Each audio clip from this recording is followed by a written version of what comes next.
사도행전 18장 23절에서 28절에 있는 말씀, 23절 말씀 제가 먼저 읽겠습니다. 바울은 얼마 동안 거기에 있다가 그곳을 떠나 갈라디아 지방과 부르기아 지방을 차례로 두루 다니면서 모든 신도를 굳세게 하였다. 그런데 알렉산드리아 태생으로 아볼로라는 유대 사람이 에베소에 왔다. 그는 말을 잘하고 성경에 능통한 사람이었다. 그는 이미 주님의 도를 배워서 알고 있었고 예수에 관한 일을 열심히 말하고 정확하게 가르쳤다. 그렇지만 그는 요한의 세례밖에 알지 못하였다. 그가 회당에서 담대하게 말하기 시작하니 브리스길라와 아굴라가 그의 말을 듣고서 따로 그를 데려다가 하나님의 도를 더 자세하게 설명하여 주었다. 아볼로는 아가야로 건너가고 싶어 하였다. 그래서 신도들이 그를 격려하고 그쪽 제자들에게 아볼로를 영접하라고 편지를 보냈다. 그는 거기에 이르러서 이미 하나님의 은혜로 신도가 된 사람들에게 큰 도움을 주었다. 그가 성경을 가지고 예수가 그리스도이심을 증명하면서 공중 앞에서 유대 사람들을 힘있게 논박했기 때문이다. 아멘, 아멘. 네, 우리 곽선희 목사님께서 목회하셨던 한국의 강남에 보면 소망교회가 있습니다. 우리 통합 우리 교단이죠. 소망교회 있는데 2대 담임 목사님으로 목회 잘 하시고 은퇴하신 우리 김지철 목사님이 계십니다. 네, 우리 김지철 목사님은 장신대 제가 신대원 시절에 또 저를 가르쳐 주셨던 은사님이시기도 하십니다. 신약학을 이렇게 가르쳐 주셨는데, 네, 우리 김지철 목사님께서 내게 주신 은혜를 무엇으로 보답할까라는 제목으로 칼럼을 이렇게 쓰신 것이 있어서 제가 잠깐 소개를 해드리려고 합니다. 우리 자녀들이 부모님께 엄마, 아빠 베풀어 주신 사랑과 은혜에 너무 감사해요. 내가 평생 더 잘할게요 라고 말할 줄 안다면 그 자녀는 최고의 자녀입니다. 마찬가지로 우리가 하나님 앞에 나와 하나님께서 베풀어 주신 은혜를 내가 어떻게 보답할까 하고 고백할 수 있다면 이 또한 최고의 신앙인입니다. 할렐루야. 네, 하나님의 은혜에 어떻게 보답할 수 있을까? 그런 생각을 가지고 계십니까? 아멘. 그렇다면 우리 성도님들은 최고의 신앙인들입니다. 하나님께 감사 고백을 드린다면 그것이 바로 하나님의 은혜에 보답하는 것입니다. 우울증이 가장 싫어하는 게 무엇일까요? 감사입니다. 우리 몸 안에 암세포가 가장 무서워하는 것이 무엇일까요? 감사할 줄 아는 마음입니다. 그러면서 이제 이 칼럼의 결론의 부분으로 이렇게 이제 말씀하신 내용이 있는데, 내 마음이 힘들고 어렵고 감사의 조건이 하나도 없는 것 같을 때, 그럴 때가 있죠? 네, 이리 보아도 저리 보아도 감사할 것 찾지 못할 때가 있습니다. 또 몸이 아프고 질병이 들어서 감사할 수가 없을 때 다시 감사의 제목을 찾고 하나님께 감사하면 바로 거기서부터 하나님의 치유와 회복의 역사가 일어납니다. 아멘, 아멘. 믿으십니까? 아멘, 아멘. 또 감사에는 어떤 특징이 있을까요? 감사하면 의미를 찾게 됩니다.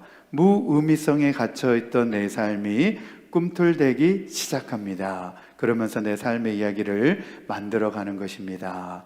이렇게 고백하고 있습니다. 저와 여러분이 주님의 은혜를 묵상하고 생각하면서 우리는 매일매일 감사하는 성도가 되어야 될 줄로 믿습니다. 네, 감사하는 것이 주님의 은혜에 보답하는 것이다. 이렇게 말씀하고 있습니다. 네, 오늘 우리가 이제 살펴본 본문의 말씀은 우리가 3차 바울의 선교 여정이라고 잘 알고 있는 그런 본문의 말씀입니다. 오늘 읽었던 본문의 말씀부터가 바울의 제3차 선교 여정이라고 잘 알려져 있는 그런 본문입니다. 사도 바울은 아시아와 이 유럽의 장거리를, 그 먼 거리를 다니면서 제2차 선교 여정을 마치고 이제 예루살렘과 안디옥으로 귀환하게 되는데, 그곳에서 얼마 머물지 않고 곧바로 다시 떠나게 됩니다. 그래서 이 얼마 동안 머물지 않고 곧바로 이렇게 떠나기 때문에, 또 성경에도 이 얼마 동안이라고 하는 말이 며칠인지 이렇게 정확하게 나와 있지도 않고, 주석을 찾아보아도 정확하게 그 얼마 동안이 며칠의 기간인지에 대해서 정확하게 나오지 않습니다. 그런데 앞뒤 전후 문맥을 잘 살펴보면 그냥 잠시 동안, 그러니까 며칠 머무르지 않았던 것이죠. 잠시 동안 그냥 있다가 다시 이제 그 여정을 시작하게 되는 것을 볼 수가 있습니다. 그러면서 이제 이 성경 주석학자들은 이 부분을 가지고 이렇게 주석을 해 놓았습니다. 사도 바울의 제3차 선교 여정이라고 말하는 것이 정확하게 말해서는 적절하지가 않다, 이렇게 말하고 있습니다. 왜냐하면 사도 바울에게 있어서 이 수리아 안디옥 교회가 더 이상 그곳으로 복귀하고 다시 새롭게 파송을 하고 그런 교회로서의 모습으로 나타나고 있지 않기 때문에 그렇다는 거예요. 2차 선교 여정 때만 보더라도 수리아 안디옥 교회가 사도 바울을 파송을 하게 되죠. 그런데 제3차 여정을 보면 그런 절차들이 전혀 없이 그냥 며칠 머무르다가 곧바로 아시아로 이렇게 사도 바울이 떠나게 되는 것을 볼 수 있습니다. 그렇다면 사도 바울이 이 예루살렘과 수리아 안디옥 교회를 방문하였던 진정한 목적이 무엇이었겠는가, 이것을 주석학자들이 이렇게 차근차근 연구를 해가지고 해석을 해 놓았습니다. 바로 그 목적은 사도 바울이 3차 선교 여정을 파송을 받기 위한 것이 아니라 사도 바울에 의해서 설립된 이미 1차와 2차 선교 사역 가운데서 이미 아시아 지역과 유럽 저 지역에 사도 바울의 복음을 전해들은 믿는 무리들이, 그리스도인들이 각 지역마다, 이방 지역마다 생겨나고 교회가 생겨났기 때문에 이번의 목적은 바로 예루살렘과 수리아 안디옥 교회와 그리고 이방 지역들 교회들 간의 이 결속을 더욱더 확고히 하기 위한 목적에서였다, 이렇게 이야기를 하고 있습니다. 저도 이 내용들을 이렇게 읽어보면 많이 공감이 되는 부분이다, 그렇게 생각이 듭니다. 이미 아시아 지역에도 그렇고 또 유럽 지역에도 그렇고 사도 바울이 자신의 선교 사역을 통해 가지고 이방 지역에 많은 교회들이 생겨나게 되었습니다. 빌립보 교회도 생겨나고 데살로니가 교회도 생겨나고 또 고린도 교회도 이렇게 생겨나고, 그 외에도 아시아 지역에도 보면 많은 교회들이 생겨나고 믿는 무리가 생겨났기 때문에 이방 지역 교회들과 예루살렘 교회와 안디옥 교회들 간에 어떻게 보면 전문 용어로 교회 연합과 일치를 위해서 사도 바울이 이번 방문 목적을 하게 되었다, 그렇게 보는 것이 그 의미 면에서 우리가 의미를 파악하는 데 있어서 도움이 된다, 이렇게 생각을 해봅니다. 그러면서 이 세 번째의 여정은 사도 바울의 순회 여정이다. 이미 세워진 교회들을 방문해가지고 믿는 사람들, 또 성도들을 독려하고 믿음으로 격려했던 것을 우리가 생각을 해보게 됩니다. 그렇지만 그래도 우리가 지금까지는 1차 선교 여정, 2차 선교 여정 이렇게 구분하고 있기 때문에 제3차 선교 여정이라고 우리가 구분해도 별 무리가 없을 것 같다, 그런 생각도 가져보게 됩니다. 우리 첫 번째 주제 같이 읽겠습니다. 시작. 에베소 교회는 예루살렘, 안디옥, 고린도 다음으로 생성되어 세계 교회의 네 번째 전초기지 교회로서 성장하였다. 아멘, 아멘. 이 에베소 교회는 예루살렘과 안디옥 교회 그리고 고린도 교회 다음으로 이제 점차 서서히 그 교회가 두각을 드러내고 있는데, 세계 교회의 네 번째 전초 기지와 같은 교회로 성장한다는 거예요. 이제 사도 바울이 이 에베소 교회를 중심으로 해가지고 자신의 이 세 번째 사역을 펼쳐가게 된다는 거예요. 이 에베소 교회가 구심점의 역할을 감당하는 교회가 되었다는 거예요. 할렐루야. 우리 서울 장로교회도 세계 교회의 구심점이 되는 그런 교회로 성장하게 되기를 축복합니다. 아멘, 아멘. 이 워싱턴 지역에 정말 영적 수도와 같은 교회가 되기를 소망하는 그 열망함으로 우리 교회가 세워졌기 때문에 하나님께서는 반드시 우리 교회를 이 마지막 때에 세계 선교의 사명을 감당하는 그런 교회로 들어 사용하여 주실 줄로 믿습니다. 아멘. 아멘 하신 분들에게만 은혜가 임할지어다. 우리 서울 장로교회 모든 우리 성도님들의 기도와 또 우리 사명 감당으로 우리 교회가 그렇게 마지막 때 쓰임받는 교회가 되어야 될 줄 믿습니다. 지난주에도 우리가 살펴보았듯이 이 에베소 교회는 사도 바울이 방문하면서 전도하면서 그 사역을 통해서 개척이 된 교회입니다. 여러분 한번 생각해 보시기 바랍니다. 교회를 개척해가지고 이 교회가 안정되고 성장하기까지 참으로 쉽지가 않습니다. 개척해가지고 교회가 이렇게 성장한다는 일이 그렇게 생각처럼 쉽지가 않습니다. 더군다나 이 한인 이민교회에서 이렇게 개척을 해가지고 요즘 같은 시대에 교회가 이렇게 성장하고 부흥한다는 것이 쉽지가 않습니다. 요즘 젊은 세대들은 이제 시대가 변해가지고 옛날 같으면은 제가 막 이렇게 잘할 때만 해도 어떤 목사님이 개척했다 그러면 막 가서 어려운 교회니까 목사님 또 고생하니까 그 교회 가서 막 좀 도와줘야 되겠다 막 이렇게 이제 그런 마음으로 막 개척교회 가서 막 이렇게 섬기고 도와주고 했는데 지금은 젊은 사람들이 힘들고 어려운 교회는 안 가려고 그럽니다. 힘들고 어렵고 그냥 편안하게 신앙생활 하려고 그럽니다. 요즘 젊은 세대들이 젊은 세대들은 이해하고 들어주세요. 그냥 편안하게 믿음 생활 하려고 합니다. 그래서 이 개척교회가 참 요즘에는 참 개척하기도 어렵고 또 부흥하고 성장하기도 어렵습니다. 올해 봄에 이제 우리 해외 한인 장로회 수도노회 봄노회를 우리 이제 모였는데 봄노회 때에 우리 해외 한인 장로 노회를 하면서 이제 달라스에서 개척을 하신 젊은 목사님이 말씀을 이제 전하는 기회가 있었습니다. 아주 젊은 목사님이 의욕을 가지고 교회를 개척하면 젊은 사람들이 많이 모여들 것이다. 이렇게 이제 의욕적으로 교회를 개척을 해가지고 이제 시작을 했는데 한 몇 달 동안은 정말 자기 가족들만 주구장창 모여가지고 주일 예배를 드리게 됐답니다. 개척을 했는데 성도들이 오지를 않고 자기 가족들만, 자기 아내, 또 자녀들만 계속 주일 예배를 이렇게 계속해서 몇 달 동안 드리게 되면서 이 목사님이 이제 그렇게 말씀하시는 거예요. 그러면서 어느덧 자기도 모르게 어느 습관이 생겼다는 거예요. 무슨 습관이냐면 주일 예배를 들으면서 자꾸 저 현관을 바라보게 되더라는 거예요. 주일 예배를 들으면서 누가 예배 드리러 오나 안 오나 자꾸 저 현관 문만 자꾸 쳐다보게 되는 습관이 자기도 모르게 생겨버렸다는 거예요. 그러면서 이제 그 이야기를 자기 간증을 목사님이 이제 이렇게 나눠주는데 참 마음이 한편으로는 참 마음이 아프더라고요. 그러면서 저도 그 말씀을 들으면서 어떤 마음을 가졌냐면 우리 교회 성도님 한 분 한 분이 참 귀한 분들이구나 그런 생각을 제가 가져봤습니다. 한 분 한 분들이 지금 우리 교회에 이렇게 예배 드리고 계신 한 분 한 분 성도님들이 너무나 다 귀하신 분이구나 그러면서 제가 이렇게 감사의 고백을 다시 가져보게 되었습니다. 할렐루야.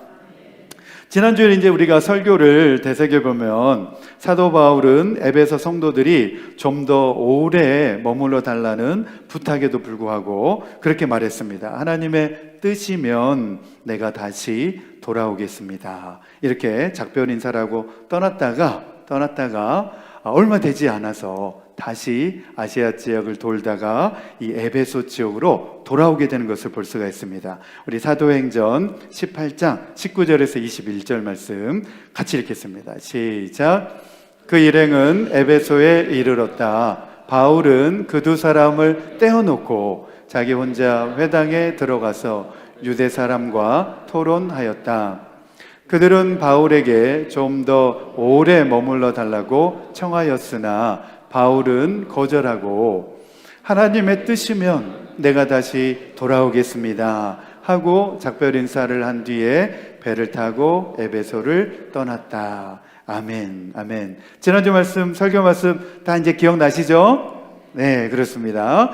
에베소는 로마 제국 내에서 이 아시아주, 터키, 튀르키예 이쪽을 아시아주라고 합니다. 소아시아주, 소아시아주라고 말하는데 이 아시아주의 수도였습니다. 그러니까 캐피탈이었죠. 미국의 수도가 어디죠?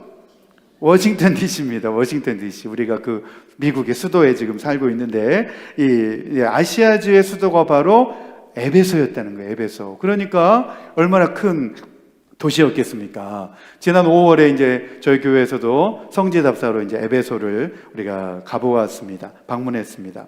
그래서 로마 제국 시대의 유적들이 아주 잘 그대로 잘 보존이 되어 있고 또 그 에베소 도시에 원형 극장이 2개가 있을 정도로 그때 당시에 인구의 이제 숫자를 알아보는 잣대가 뭐냐면 원형 극장입니다. 원형 극장 좌석이 얼마냐, 그 크기가 얼마냐에 따라서 그 도시의 인구가 얼마였을 것이다 이렇게 추정을 하는데 에베소에는 이 원형 극장이 2개나 있으니까 얼마나 많은 인구가 이 에베소에 있었겠습니까? 그만큼 규모가 있는 큰 도시였습니다. 그리고 이제 저희가 에베소 교회 터도 이렇게 이제 들어가 봤습니다. 그런데 에베소 교회도 정말 큽니다. 상당히 큽니다. 에베소 교회 터도 굉장히 크고 또 그 에베소 교회 안에 사도 요한의 무덤이 그대로 이렇게 보존이 되어 있습니다. 그래서 에베소 교회에서 누가 목회를 했냐면 사도 요한이 목회를 했습니다. 계시록을 쓴 사도 요한이 목회를 했고 나중에 이제 네로 황제, 도미티안 황제 때 핍박을 받아가지고 반모섬으로 이제 유배를 가기도 했고 또 에베소에는 누구의 묘가 있냐면 예수님의 어머니 마리아의 묘가 있습니다. 그래서 거기에 보면 에베소 교회 바로 옆에 보면 성모 마리아, 마리아 예수님의 어머니 마리아 기념교회가 그 자리에 또 있습니다. 그래서 사도 요한이 예수님께서 십자가에 못 박혀 달릴 때 네 어머니다 이렇게 말씀하셨잖아요. 그래서 요한이 예수님 어머니 마리아를 모시고 에베소까지 이렇게 모시고 와가지고 끝까지 어머니 마리아를 복양했던 것을 볼 수 있습니다. 그러니까 사도 요한은 정말 충성된 사람입니다. 저와 여러분도 우리 믿음으로 충성해야 될 줄로 믿습니다. 사도 바울이 2차 선교 귀한 여정 가운데 이 에베소를 방문하였을 때 그곳에 이제 브리스길라와 아굴라 부부를 남겨놓고 왔습니다. 아마도 바울은 자기의 마지막 최종 선교 활동의 구심점으로 아마 이 에베소 지역을 생각하고 있었던 것 같습니다. 사실 사도 바울도 2차 선교 여정 가운데서 이미 이 아시아와 에베소 지역을 가고자 하는 그런 계획이 있었습니다. 하지만 사도행전 16장 말씀에 보면 아시아에서 말씀을 전하는 것을 성령이 막으셨다 이렇게 말씀하고 있습니다. 그래서 2차 선교 여정 가운데 그곳에 가고자 했지만 성령이 막으셨습니다. 하지만 돌아오는 여정 가운데에 그 에베소를 방문하게 되었던 것을 볼 수가 있습니다. 이 에베소 교회는 이제 이 사도 바울의 선교의 무대가 되어서 이제 예루살렘 교회와 안디옥 교회 그리고 고린도 교회 다음으로 이제 4대 교회에 속하는 교회로 이제 성장하게 되는 것입니다. 우리가 사도 바울의 2차 선교 여정의 총 시간이 대략 한 3년 정도 걸렸다라고 지난주에 이제 말씀을 드렸는데 이 3년 동안의 여정 가운데에서 절반 정도, 1년 6개월 정도를 다 어디에서 보냈느냐? 고린도에서 보냈습니다. 고린도. 그래서 고린도 교회를 세우고 그곳에서 이제 제자들을 가르쳤는데 그만큼 고린도가 사도 바울이 2차 선교 여정 가운데서 중요한 지역으로 구심점이 돼서 복음 전도 사역의 구심점이 되어서 쓰임받는 교회가 되었다는 것을 볼 수가 있고 이제 제3차 선교 여정 가운데에서는 에베소가 바로 그 역할을 감당하게 되는 것을 볼 수 있습니다. 그래서 에베소 하면 생각나는 서원이 있습니다. 무슨 서원이죠? 두란노 서원 맞습니다. 두란노 서원이 그 에베소에 세워지게 됩니다. 오늘 본문의 단락에 보면 사도 바울의 첫 번째 에베소 방문과 그리고 최종적으로 이제 돌아오는 그 도착 사이의 기간 동안에 이 에베소에서 무슨 일이 있었는가 그것을 이제 자세하게 보도해주고 있는 본문입니다. 무슨 일이 일어났습니까? 그 사이에 사도 바울이 돌아가가지고 다시 돌아오는 에베소로 돌아가는 그 사이에 무슨 일이 일어났죠? 에베소에 아볼로라고 하는 사람이 찾아오게 됩니다. 이 사람은 누구냐면 아주 탁월한 수사학자입니다. 그러니까 말을 잘하는 거죠. 네, 언변이 뛰어난 사람입니다. 네, 말을 아주 잘하고 성경에 뛰어난 능통한 성경학자다 이렇게 묘사하고 있습니다. 그러니까 말을 잘했으니까 얼마나 부럽습니까? 저도 말 잘하는 사람 보면 부럽습니다. 어쩜 저렇게 말을 잘할까? 저도 너무 부럽습니다. 나도 좀 말 좀 잘했으면 좋겠다. 그런 생각이 드는데 말 잘하는 사람 보면 부럽습니다. 그런데 이런 거 보면은 어떤 때도 하나님이 또 이렇게 공평하지가 않다는 생각도 들어요. 말도 잘하는데 성경에 또 능통한 사람이에요. 야, 이거 하나님 공평하지가 않은 것 같아요. 농담입니다. 네, 웃으라고 한 말이니까. 말도 잘하고 성경 지식도 탁월한 사람이었다. 이렇게 성경에 나옵니다. 우리 사도행전 18장 26절에서 28절입니다. 26절에서 28절 같이 읽겠습니다. 시작. 그가 회당에서 담대하게 말하기 시작하니 브리스길라와 아굴라가 그의 말을 듣고서 따로 그를 데려다가 하나님의 도를 더 자세하게 설명하여 주었다. 아볼로는 아가야로 건너가고 싶어 하였다. 그래서 신도들이 그를 격려하고 그쪽 제자들에게 아볼로를 영접하라고 편지를 보냈다. 그는 거기에 이르러서 이미 하나님의 은혜로 신도가 된 사람들에게 큰 도움을 주었다. 그가 성경을 가지고 예수가 그리스도이심을 증명하면서 공중 앞에서 유대 사람들을 힘있게 논박했기 때문이다. 아멘, 아멘. 네, 아볼로가 이제 이게 중심 그런 인물로 이제 등장하게 되는데 이 사람은 정말 말도 잘하고 또 성경의 지식도 탁월한 사람이었습니다. 그런데 회당에서 이제 아볼로가 이렇게 설교하는 것을 쭉 들어보니까 브리스길라와 아굴라 부부가 그의 말을 쭉 듣다 보니까 복음에 있어서 조금 부족한 부분이 있다는 사실을 발견하게 된 겁니다. 저분이 말도 잘하고 성경 지식도 아주 훌륭한데 복음에 있어서 왜 복음에 대해서 이야기를 안 하지? 왜 복음을 잘 모르는가?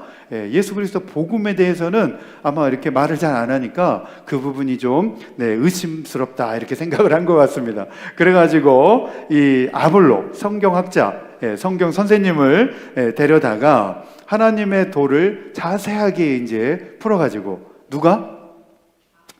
브리스길라와 아굴라 부부가 그러니까 어떻게 보면 지금으로 보면 이제 집사님 정도 되는 분들입니다. 그러니까 이제 그분들이 성경 선생님을 불러다가 자세하게 하나님의 도를 풀이해주고 예수 그리스도 복음에 대해서 자세하게 설명을 해준 겁니다. 그리고 복음이 무엇인지에 대해서 사도 바울로부터 배운 것을 잘 설명을 해준 겁니다. 브리스길라와 아굴라 부부는 고린도에 있을 때부터 사도 바울과 함께 장막 만드는 천막 만드는 일을 같이 하면서 동고동락하면서 사도 바울과 동역했던 사람들입니다. 그렇기 때문에 사도 바울로부터 복음의 진수를 다 이렇게 배운 거죠. 복음의 진수를 알고 있었던 그런 사람입니다. 그래가지고 이 아볼로에게 복음이 무엇인지 그 진수를 아볼로에게 다 가르쳐주고 전달해주게 된 겁니다. 마치 우리 교회에서 이제 1대1 제자 양육을 하고 있는 것처럼 1대1 제자 양육을 한 겁니다. 이제 이 브리스길라 아굴라니까 2대1이네, 그렇죠? 2대1 제자 양육을 이렇게 잘 한 겁니다. 여러분, 교회를 수십 년 오래 다녀도 교회를 그렇게 출석을 해도 지식적으로만 알고 있는 사람들이 너무나 많이 있습니다. 지식적으로는 너무나 잘 알고 있는데 정말 그 마음에 인격적으로 자기 마음에 예수님을 경험하고 만난 분들이 미안하지만 그렇게 많이 없습니다. 그런 분들이 교회 안에도 많이 있습니다. 네, 지식적으로는 들어가지고 잘 알고 있는데 정말 인격적으로 체험적으로 예수님을 만나는 분이 교회 안에도 많이 없습니다.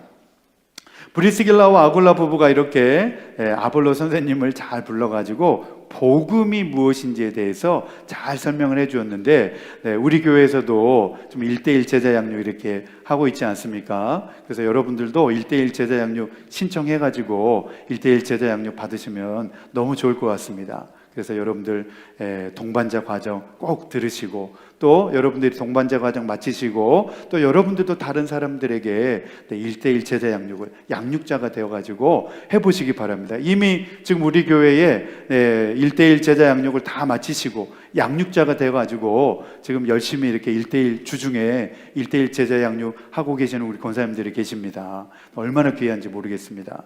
우리 모두가 다 1대1 제자 양육 다 받아야 될 줄 믿습니다.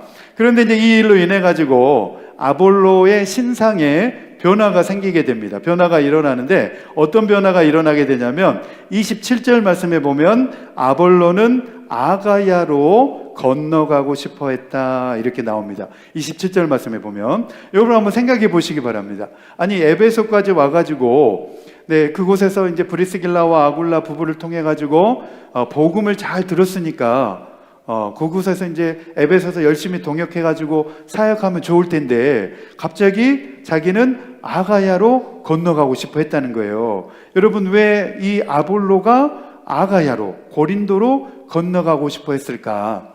삼지선다용으로 제가 문제를 드릴 테니까 맞춰보시기 바랍니다. 첫 번째, 자신이 성경학자로서 집사에게 배우니 평신도에게 배우니 창피해서 쪽팔려 해가지고 에베소는 이제 못 있겠네 이제 이렇게 생각한 거죠. 두 번째, 에베소에서는 브리스길라와 아굴라 부부가 있어서 내가 설 자리가 없네 그렇게 생각을 해서 브리스길라 아굴라 부부 가르치는 거 보니까 나는 그래도 말도 잘하고 성경학자인데 내가 설 자리가 없구만 이러고서 고린도로 가야 되겠다 이렇게 생각한 거죠. 세 번째, 나 요즘에 부흥회 준비로 너무 바쁘다. 몇 번이십니까? 우리 강사님이 하시고 제가 먼저 써먹어 버렸는데 몇 번이십니까? 1부 때는 3번 그러시더라고요. 너무 바쁘시대요. 그래가지고 한참 웃었는데 아무튼 저는 이제 생각을 해보면 정말 예수님의 구원의 은혜를 경험한 분들은 아볼로가 왜 아가야로 가고자 했는지 이해가 됩니다. 우리가 정말 예수님을 믿을 때에 그 은혜를 받고 구원의 은혜가 감격스럽게 우리에게 임하면 우리 마음 가운데 놀라운 변화가 일어나죠. 어떤 마음의 변화가 일어나냐면 이제는 내가 예수님을 위해서 살아야 되겠다. 내 삶의 방향이 전환이 됩니다. 옛날에 살았던 이제 옛사람의 모습을 벗어버리고 은혜를 내가 아주 감격스럽게 체험하고 경험하게 되면 내가 이제 예수님을 위해 살아야 되겠다. 그렇게 믿음으로 결단하게 됩니다. 그리고 예수님의 은혜에, 하나님의 은혜에 보답하는 삶을 내가 살아야 되겠다 라고 하면서 나에게 사명이 생기게 되는 거죠. 그 사명이 생기게 됩니다. 생기셨나요? 아멘, 감사합니다. 은혜를 경험하면 그 구원의 기쁨과 감격으로 말미암아서 내가 그 은혜에 보답하는 삶을 살아야 되겠다 그런 마음이 생기게 되는데 바로 아볼로가 그랬다는 거예요. 내가 이제 진심으로 이제 복음, 예수 그리스도의 복음을 만나게 되고 경험하게 되면서 내가 이제 이 사역을 감당을 해야 되겠다 그런 마음을 갖게 된 겁니다. 그리고 이제 에베소에는 이 브리스길라와 아굴라 부부가 있고 자기가 이제 아직 아가야의 사도 바울에 갔을 때 그곳에 유대인들의 핍박으로 말미암아 교회가 세워지지 못했죠. 그래서 아가야로 건너가서 그곳에서 복음을 전해야 되겠다. 그 지역에 아직 복음이 많이 전해지지 않았으니까 이 예수 그리스도 복음을 내가 그곳에 건너가서 이제 전해야 되겠다. 그런 사명감에 그곳으로 건너가고자 했다는 것입니다. 할렐루야. 27절 말씀에 그래서 이제 그게 명확하게 나오죠. 그 다음 구절을 보면 그래서 신도들이 그를 격려했다는 거예요. 그래, 너무 잘 생각했어. 그 아가야에 가서 복음을 전하면 우리가 기도해 주겠습니다. 우리도 중보 기도해 주겠습니다. 이렇게 격려했다는 거예요. 그리고 그쪽 제자들에게 아볼로를 영접해 주십시오. 너무 귀한 분입니다. 아주 복음에 충만하신 분입니다. 잘 영접하십시오. 이렇게 추천서도 보냈다는 겁니다. 그래서 그는 거기에 이르러서 이미 하나님의 은혜로 신도가 된 사람들에게 큰 도움을 주었다. 할렐루야. 큰 유익을 주었다는 거예요. 할렐루야. 저와 여러분이 모든 사람에게 교회에 큰 유익을 주는 그러한 복음의 사람 되기를 축복합니다.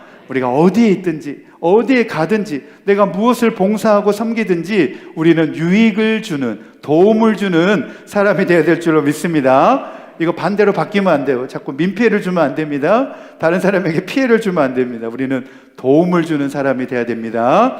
네, 복음에 충만한 사람들은 어디를 가든지 어디에 있든지 다 다른 사람들에게 유익을 주는 거예요. 우리 김명희 교수님도 우리 카이스트 이제 졸업하시고 한동대에서도 이렇게 가르쳤는데, 한동대 그 모토가 보면은 공부해서 남주자 이겁니다. 공부해서 남주자. 네, 우리 예수 믿는 사람들은 다 남들에게 해를 끼치지 말고 유익을 주는 사람이 되어야 될 줄로 믿습니다. 아멘, 아멘. 네, 성경이 이제 다른 사본에 보면 배자 사본이라고 하는 사본이 있는데 그 사본에도 이런 내용이 실려 있습니다.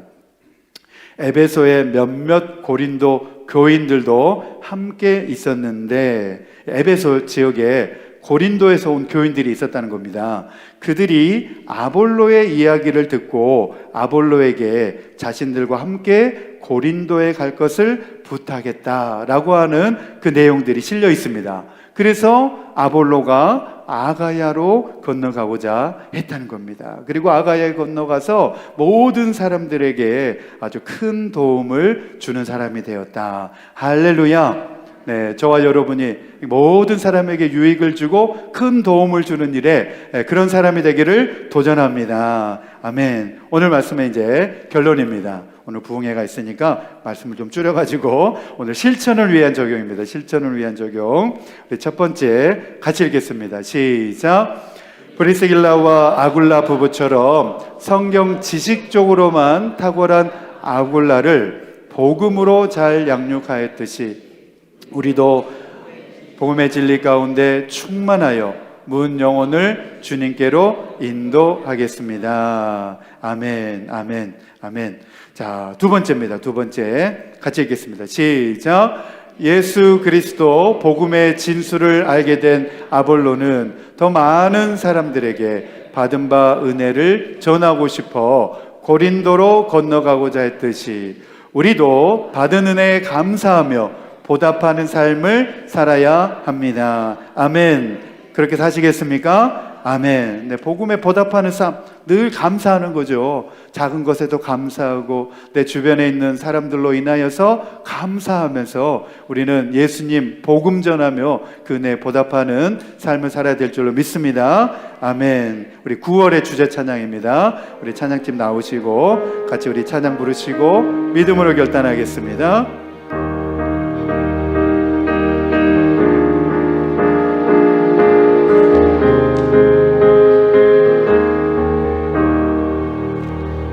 예수 안에 소망 있네 내 빛과 힘 나의 노 환난 중에 도우시는 주 나의 견고한 반석 그 신사랑 그 심평화 두려움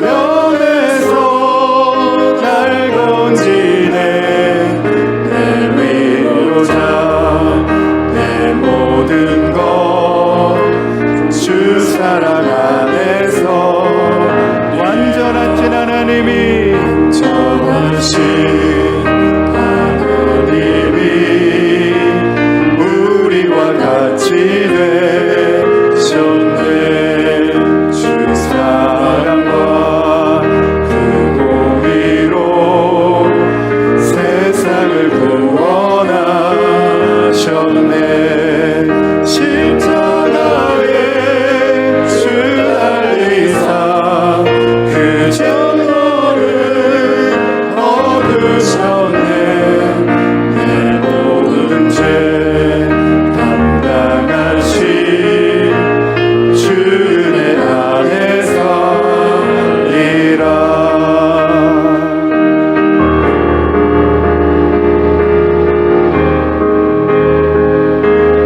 주 보혈 안에서 주 예수의 능력으로 내 속에 두려움 나의 사는 모든 순간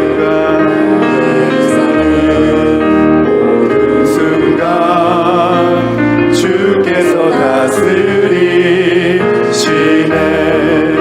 어느 것도 주 손에서 날 빼앗지 못하리라.